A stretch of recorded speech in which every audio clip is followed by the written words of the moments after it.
Friends, welcome back to my channel. मैं हूं आपकी फ्रेंड वर्षा। आज की इस वीडियो में यहाँ पर हम बात करेंगे नंबर्स के प्रैक्टिस सेट की। स्टार्ट करते हैं वीडियो को। आपको वीडियो पसंद आए तो वीडियो को लाइक कीजिए, फ्रेंड्स से शेयर कीजिए और किसी भी तरह की कोई भी क्वेरी हो तो जरूर बताइएगा।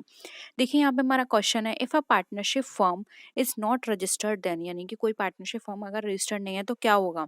Firm can not file a case against any partner, या फिर no one can file a case against firm, या फिर no partner can file a case against any other person. बताइए, कोई भी पार्टनरशिप फर्म अगर रजिस्टर्ड नहीं होती है तो उसको क्या नहीं कर सकती है। देखिए यहाँ पर इसका जो आंसर होगा वो हो जाएगा यहाँ पे ऑप्शन नंबर, बताइए जल्दी आप लोग, फिर मैं बताती हूँ। देखिए डी हो जाएगा, ऑल ऑफ दी अबव। ना ही वो पर्सन किसी पे केस कर सकते हैं आपस में, ना ही किसी थर्ड पार्टी पे कर सकते हैं, और ना ही थर्ड पार्टी उन पर कर सकती है। ठीक है, ऑप्शन डी यहाँ पे राइट आंसर है। नेक्स्ट है, पार्टनरशिप फर्म एग्जिस्ट करती है ओनली कब, जब वो विल ऑफ पार्टनरशिप हो, विल ऑफ मैनेजमेंट हो, बोथ ए एंड बी, या फिर नन ऑफ दी अबव। बताइए।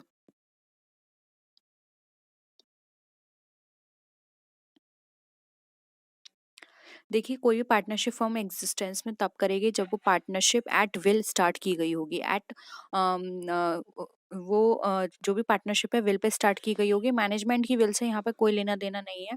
जो भी पार्टनर्स हैं उन्होंने अपनी इच्छा से उसको स्टार्ट किया है, तब वो एग्जिस्टेंस में आती है। लॉफुल बिजनेस करते हैं, प्रॉफिट शेयरिंग रेशियो को वो आपस में डिस्ट्रीब्यूट करते हैं, कुछ प्रॉफिट अर्न करने के पर्पज से ये की जाती है। ठीक है, ऑप्शन ए यहाँ पे हमारा करेक्ट है।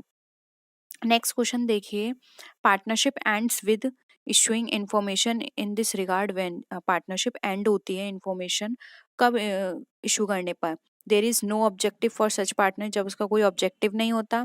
पार्टनरशिप बेस्ड होती है प्योरली ऑन विल, या फिर पार्टनरशिप लिमिटेड पीरियड के लिए होती है, या फिर पार्टनरशिप का जो पीरियड होता है वो डेफिनेट होता है। बताइए क्या होगा यहाँ पर आंसर आपका।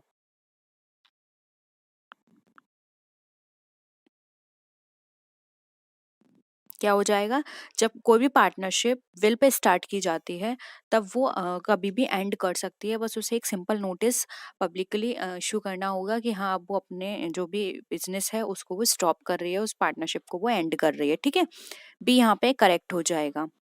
नेक्स्ट देखिए, partnership for a specific purpose is known as. अब कोई पार्टनरशिप स्पेसिफिक पर्पस से की गई है तो उसको हम क्या बोलेंगे। General partnership, specific partnership, voluntary partnership, या फिर लिमिटेड पार्टनरशिप। आंसर करिए। बहुत ही सिंपल है, नाम से ही आप समझ सकते हैं कि स्पेसिफिक पर्पस से की जा रही है तो उसको हम स्पेसिफिक पार्टनरशिप बोलेंगे। ठीक है, बी यहाँ पे क्या हो गया, करेक्ट आंसर हो गया। नेक्स्ट देखिए, a group of 20% doing business without any registration then it will be called. यानी कोई भी पार्टनरशिप 20 लोगों बिजनेस किया जा रहा है 20 लोगों के साथ, तो उसको हम क्या बोलेंगे। Partnership, public company, private company, या फिर लीगल कंपनी। देखिए यहाँ पे इलीगल तो कट गया, क्योंकि इलीगल तो हम उसको बोलते हैं जो इलीगल वर्क करती है। ठीक है, 20 कंपनी हम किसको बोलेंगे, 20 पर्सन की कंपनी क्या कही जाएगी, ये हमारी कही जाएगी एक पार्टनरशिप। ठीक है, ऑप्शन ए। नेक्स्ट है, a partner having no stocks in the firm is known as. अब कोई भी पार्टनर का कोई भी स्टॉक नहीं है, एक ऐसा पार्टनर जिसके पास कोई भी स्टॉक नहीं है फर्म में, तो वो क्या कहेगा। Inactive partner, nominal partner, minor partner, या फिर एक्चुअल पार्टनर।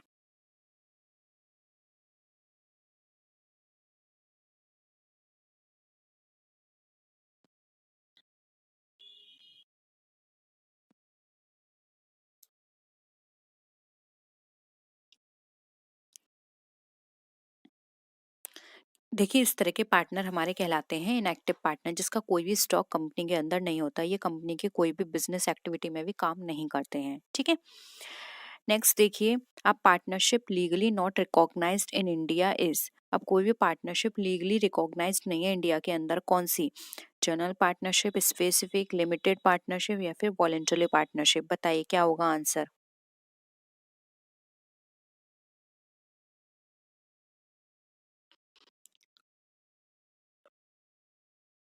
इंडिया के अंदर कौन सी पार्टनरशिप को वो लीगली रिकॉग्नाइज नहीं किया गया है, वो है हमारी लिमिटेड। लिमिटेड को लीगली यहाँ पे रिकॉग्नाइज नहीं किया जाता है। ठीक है, क्योंकि यहाँ पे लिमिटेड लाइफ पार्टनरशिप में क्या होता है, सबकी लाइबिलिटीज लिमिटेड हो जाती हैं। नेक्स्ट है, which of the following statement is incorrect. कौन सा स्टेटमेंट इसमें आपको इनकरेक्ट लगता है? Firm is dissolved, partnership remains intact, partnership is dissolved, firms remains intact, partnership is dissolved, firm is also dissolved, consent of all the partners for dissolution of the firm is not necessary. बताइए इसमें से कौन सा option आपको ऐसा लगता है कि जो आपको इनकरेक्ट यहाँ पे दिया गया है? डिसोल्यूशन ऑफ फर्म और डिसोल्यूशन ऑफ पार्टनरशिप दोनों ही मैं आपको बहुत अच्छे से समझा चुकी हूँ, तो आपको पता होगा कि इसमें आप कौन सा ऑप्शंस गलत लग रहा है। आंसर करिए।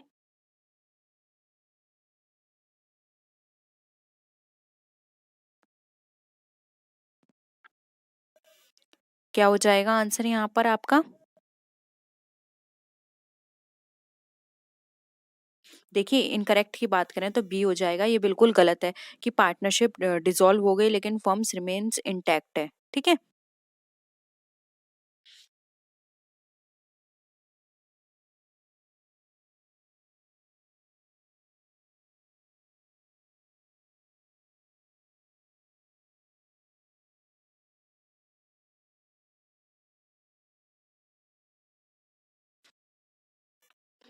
बताइए क्या लगता है आपको आंसर इसका?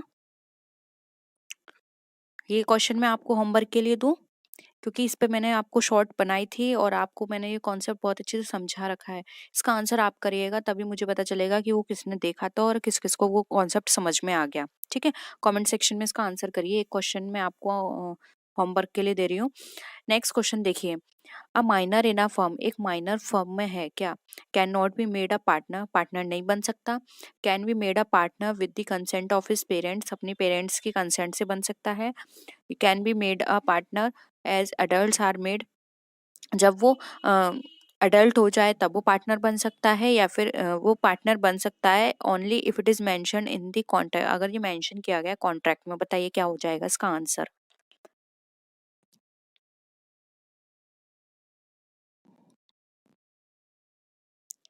क्या लग रहा है आपको? देखिए, इसके राइट आंसर की बात करें तो यहाँ पर हो जाएगा डी। वो पार्टनर बन सकता है अगर वो कॉन्ट्रैक्ट में गिवन है। लेकिन आपको एक बात और समझनी चाहिए, कोई भी माइनर पार्टनर तब भी बन सकता है जब उसमें ये सब मेंशन होगा कि कंपनी की जो भी लॉस है उसको बियर नहीं करने हैं, कंपनी के सिर्फ वो प्रॉफिट लेगा। क्योंकि एक माइनर को सिर्फ प्रॉफिट लेने का राइट होता है और उसके जो भी खर्चे हैं या कंपनी के जो भी लॉस हैं उसको उसमें किसी भी तरह का पार्टिसिपेशन नहीं करना है। ठीक है। तो यहाँ पे डी हमारा राइट आंसर हो जाएगा। नेक्स्ट क्वेश्चन देखिए, प्रॉफिट शेयरिंग इज, अब प्रॉफिट शेयरिंग है क्या? अ, आपको बताना है कौन सी करेक्टरिस्टिक है। एसेंशियल है, केवल एक ऑब्जेक्टिव है, फाइनल रिजल्ट है, या फिर नॉट वेल डिफाइंड। क्या लगता है आपको प्रॉफिट शेयरिंग किस तरह की है?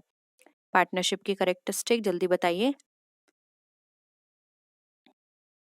देखिए, पार्टनरशिप की कुछ इम्पोर्टेंट, बेसिक भी बोल सकते हैं, एसेंशियल भी बोल सकते हैं, होती हैं इनकी करेक्टरिस्टिक्स, जैसे कि एन एसेंशियल।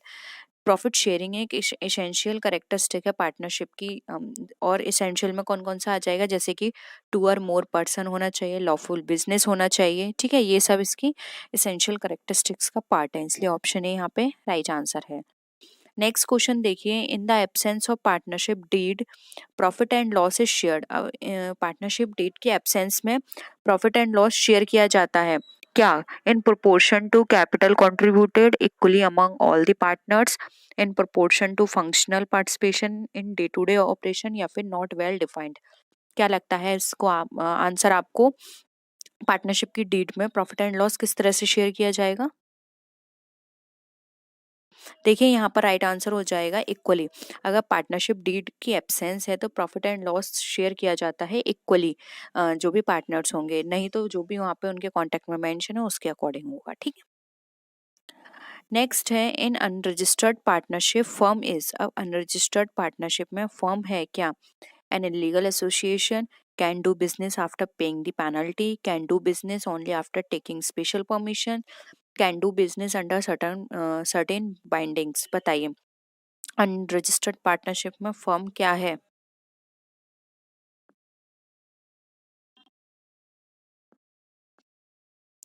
क्या हो जाएगा आंसर यहाँ पर?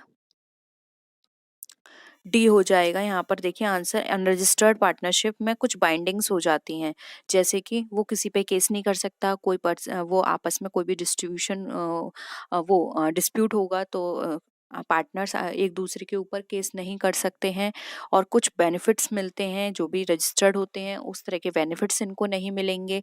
ठीक है, तो ये कुछ बाइंडिंग्स होती हैं जो या हम बोल सकते हैं रिस्ट्रिक्शंस होती हैं अनरजिस्टर्ड पार्टनरशिप में। ठीक है, नेक्स्ट देखिए, अब पार्टनरशिप फर्म अरेंजेस कैपिटल। अब पार्टनरशिप फर्म जो है वो कैपिटल अरेंज करती है through floating share in the market, through floating debentures in capital market, through mutually employed capital, या फिर ऑल ऑफ द अबव।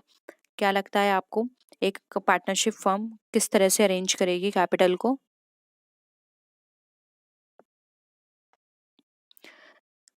देखिए ये सारे ही ऑप्शंस बिल्कुल सही हैं। वो फ्लोटिंग शेयर के थ्रू भी कर सकती है, डिवेंचर्स के थ्रू भी कर सकती है, और म्यूचुअली कैपिटल एम्प्लॉयड यानी कि वो खुद के रूप से भी आपस में सब लोग इकट्ठा करके भी कैपिटल को अरेंज कर सकते हैं। ठीक है, ऑप्शन डी यहाँ पे करेक्ट है। नेक्स्ट क्वेश्चन देखिए, which of the following factor does not include in a partnership firm. इसमें से कौन सा फैक्टर हमारा पार्टनरशिप फर्म में इंक्लूड नहीं होता? Confidentiality, individual management, continuous existence, या फिर अनलिमिटेड लाइबिलिटी। बताइए, आपको वो फैक्टर बताना है जो पार्टनरशिप में नहीं होता।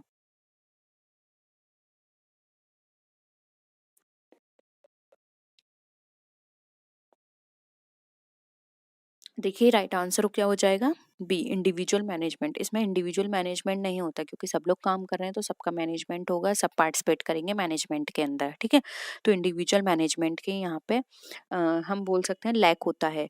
कॉन्फिडेंशियलिटी तो होती है क्योंकि कोई भी चीज़ होगी वो सिर्फ जितने मेंबर्स हैं उनको पता है, बाहर वाले को किसी को कुछ नहीं पता उसके बारे में। कंटिन्यूस एग्जिस्टेंस होता है, जो भी काम कर किया जाता है ये सोच के काम किया जाता है कि वो आगे लॉन्ग टर्म तक रहेगा। और इनकी लाइबिलिटीज भी अनलिमिटेड होती हैं, इनकी पर्सनल असेट्स भी यूज की जा सकती हैं। ठीक है, नेक्स्ट है, अ partnership firm can be registered eight. एक पार्टनरशिप फर्म रजिस्टर्ड होती है the time of establishment, the time of separation of a partner, with in the year of commencement of the business, या फिर any time after the establishment of the firm. बताइए, एक partnership firm को कब register किया जाता है? बहुत ही सिंपल है, इजली आप बता सकते हैं।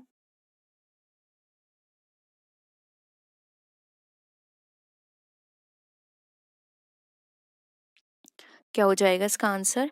इसका आंसर हो जाएगा डी, एस्टेब्लिशमेंट के बाद आप कभी भी उस फर्म को रजिस्टर करा सकते हैं। यानी कि आपने एस्टेब्लिशमेंट कराया, उसके बाद आप रजिस्ट्रार ऑफिस जाएंगे, वहां पर अपनी कंपनी का नाम, जितने मेंबर्स हैं उनका एड्रेस, और क्या कैपिटल रहेगी, ये सारी इन्फॉर्मेशन आप रजिस्ट्रार को देंगे, और वहां पर फिर अपनी कंपनी को, जो भी पार्टनरशिप फर्म है उसको आप रजिस्टर कराएंगे। ठीक है, नेक्स्ट क्वेश्चन पर आइए, the partner of unregistered firm does not have a right to. A partner unregistered fund में क्या राइट नहीं होते? Share in profit of the firm, participate in the business of the firm, demands amounts after the dissolution of the firm, या फिर file a suit against this party on behalf of the firm. क्या लगता है आपको? एक unregistered partner भी बोल सकते हैं इसको हम, या अनरजिस्टर्ड फर्म का पार्टनर, उसको क्या राइट नहीं मिलता है? क्या हो जाएगा आंसर? देखिए यहाँ पर अभी भी मैंने आपको बताया था, यहाँ पर ऑप्शन डी राइट आंसर हो जाएगा। अगर अनरजिस्टर्ड फर्म का कोई पार्टनर है तो उसको राइट नहीं होता कि वो किसी के ऊपर केस करे, या फिर कोई उसके ऊपर करे, या वो फर्म के ऊपर करे। यानी कि कोई भी आपस में यहाँ पे केस का इनको राइट नहीं होता है। ना फर्म कर सकती है पार्टनर के ऊपर, ना पार्टनर कर सकते हैं पार्टनर के ऊपर, ना ही पार्टनर कर सकते हैं फर्म के ऊपर। ओके, नेक्स्ट आइए, in the realization account prepared on the dissolution of a firm, if debit side is more than the credit side then it indicates। यानी कि रियलाइजेशन अकाउंट जब आप प्रिपेयर करते हैं डिसोल्यूशन ऑफ फर्म के समय, तो डेबिट साइड ज़्यादा है आपकी क्रेडिट साइड से, तो ये क्या इंडिकेट करती है? Profit loss, liabilities are more than assets, या फिर assets are more than liabilities. बताइए, क्या हो जाएगा आपका आंसर यहाँ पर? देखिए यहाँ पर राइट आंसर होगा सिंपली हमारा लॉस। ये लॉस को बताएगा क्योंकि यहाँ पर इन्होंने कहा है डेबिट साइड ज्यादा है, और अगर क्रेडिट साइड ज्यादा होती तो ये आपकी प्रॉफिट को बताती। ठीक है, नेक्स्ट क्वेश्चन पर देखिए, in the absence of an agreement to the contrary, it is implied that old partners will contribute to new partners' share of profit in the ratio of capital, old profit sharing ratio, sacrificing ratio या फिर equal proportion. बताइए, agreement की absence में ये implied है कि old partners contribute करेंगे new partners को share of profit in the ratio of, क्या कितने शेयर में करेंगे, कैपिटल के शेयर में, ओल्ड प्रॉफिट शेयरिंग रेशियो में, सेक्रीफाइसिंग रेशियो में या फिर इक्वल प्रोपोर्शन में। बताइए क्या होगा इसका आंसर। बहुत ही सिंपल है। देखिए यहाँ पर एग्रीमेंट की एब्सेंस है, यानी कि एग्रीमेंट इनका कोई भी नहीं है। तो इस केस में अगर कोई भी ओल्ड पार्टनर कंट्रीब्यूट करता है न्यू पार्टनर के साथ, यानी कि कोई नया पार्टनर आ रहा है, ठीक है, तो जो पुराने साझेदार हैं उसको अपना जो लाभ देंगे वो ओल्ड प्रॉफिट शेयरिंग रेशो के लिए देंगे, ठीक है। ऑप्शन बी यहाँ पे राइट आंसर हो जाएगा कि पुराने साझेदार नए साझेदारों को लाभ के हिस्से के अनुपात में योगदान देंगे, वो हो जाएगा हमारा old profit sharing ratio. Okay, next question देखिए, in partnership aim of a joint life policy is to make profit on the death of a partner, make sufficient cash available to the settle the claims of heirs of the deceased partner, strengthen the financial position of the firm या फिर none of the above। कौन सा आपको यहाँ पे right answer लगता है।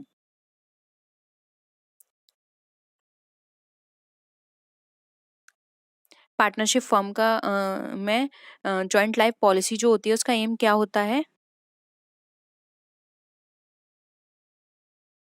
देखिए यहाँ पर इसका जो एम होगा वो होगा सफिशिएंट कैश अवेलेबल कराना, कोई भी जो हियर है उसको डिसीज पार्टनर के हेयर को देने के लिए, ठीक है।